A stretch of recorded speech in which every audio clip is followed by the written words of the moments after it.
What's up guys? This is Engineer Jack. So for today guys, mag-solve tayo ng problem sa strength of materials. And this is also a CE board November 2010. So ito yung problem, basahin ko muna. 6 steel cables support a circular molding of diameter 2 meters. The cables are spaced equally along the perimeter of the molding. The molding weighs 2.5 kN per meter.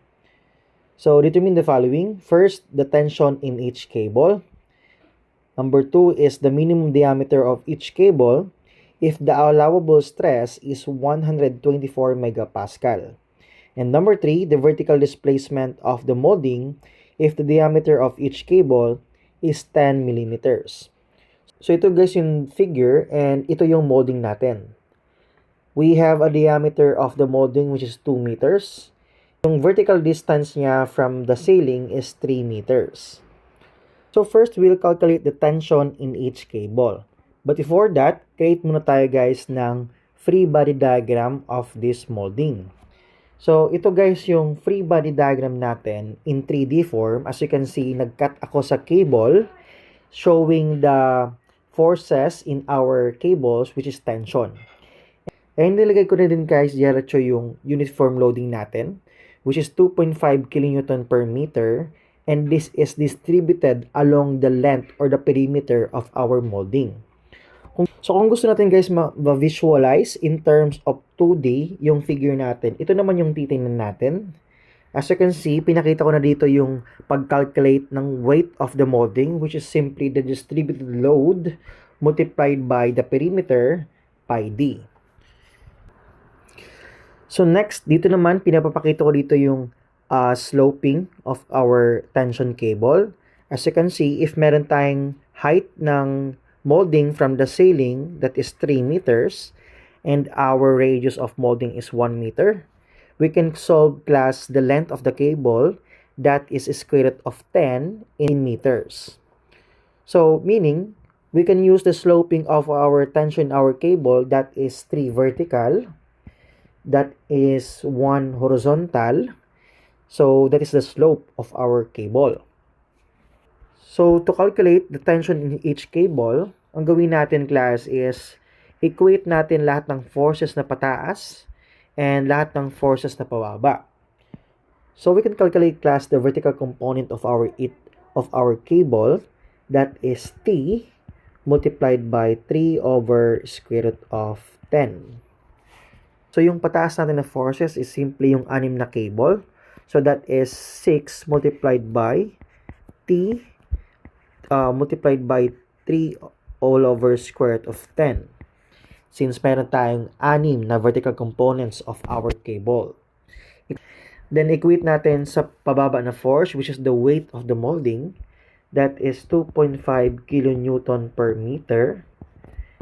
And to distribute it to our perimeter, we will multiply pi d, where yung diameter natin of our mold, that is 2 meters. So for this equation guys, simplify natin. We can cancel out 2 meters. So this becomes 3. So simplify natin. We get cross multiply. This is 2.5 pi multiplied by square root of 10 all over 3 times 3, that is 9. And the unit for this is kilonewton. So, i-plug in lang natin ito sa calculator. So, the tension for each cable, that is 2.76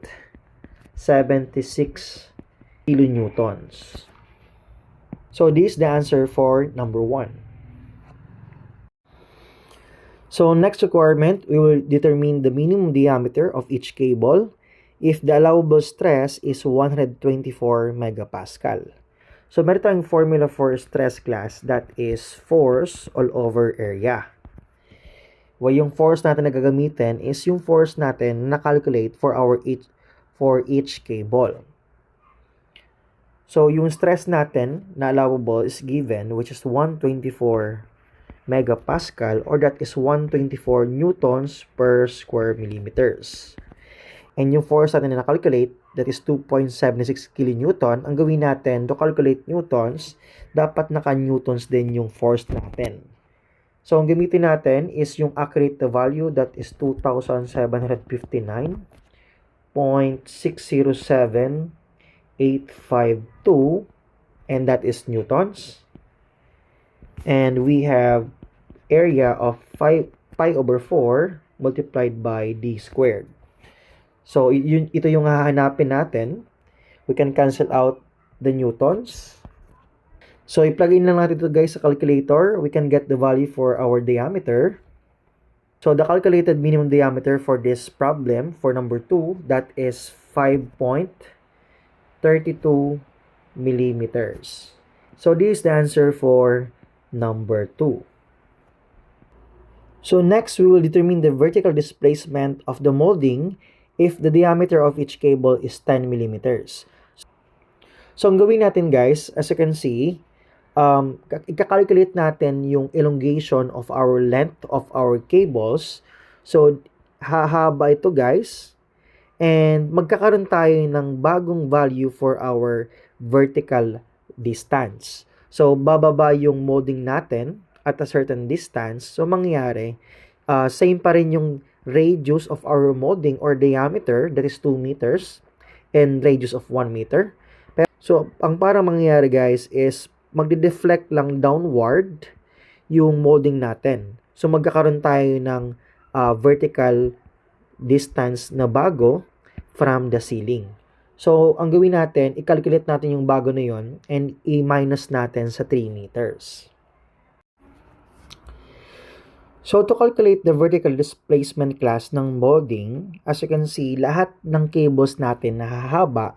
That's why yung yung length of our cable is square root of 10 from the initial length plus yung deformation natin or the elongation of each cable, that is ganito yung symbol. So, yung deformation natin for our strength of materials, that is PL over AE. That is PL over AE. Where yung P natin is our force in our member, L is the length, area is the cross-sectional area, and E is modulus of elasticity. So, nabanggit dito guys is yung materials natin is steel cables. That's why yung modulus of elasticity na gagamitin natin is 200 gigapascal. So, ang gawin natin guys, we will calculate the elongation of our cable. So, we will use deformation, that is PL over AE, where yung P natin is 2,759.607852. That is newtons.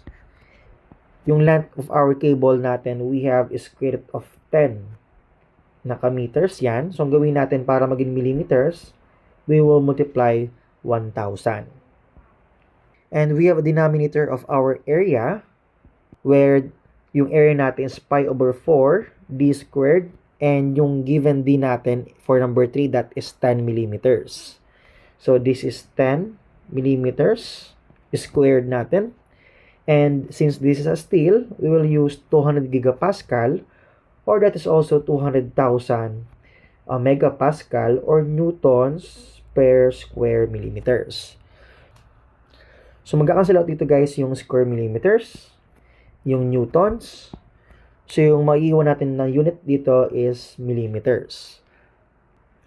So, the elongation for each cable, we have 0.56 millimeters, or in fraction, that is 5 over 9 millimeters. So, ito guys yung hinaba ng cable natin for each cable. So, to calculate class the vertical displacement, as you can see in the figure, we can use the Pythagorean theorem.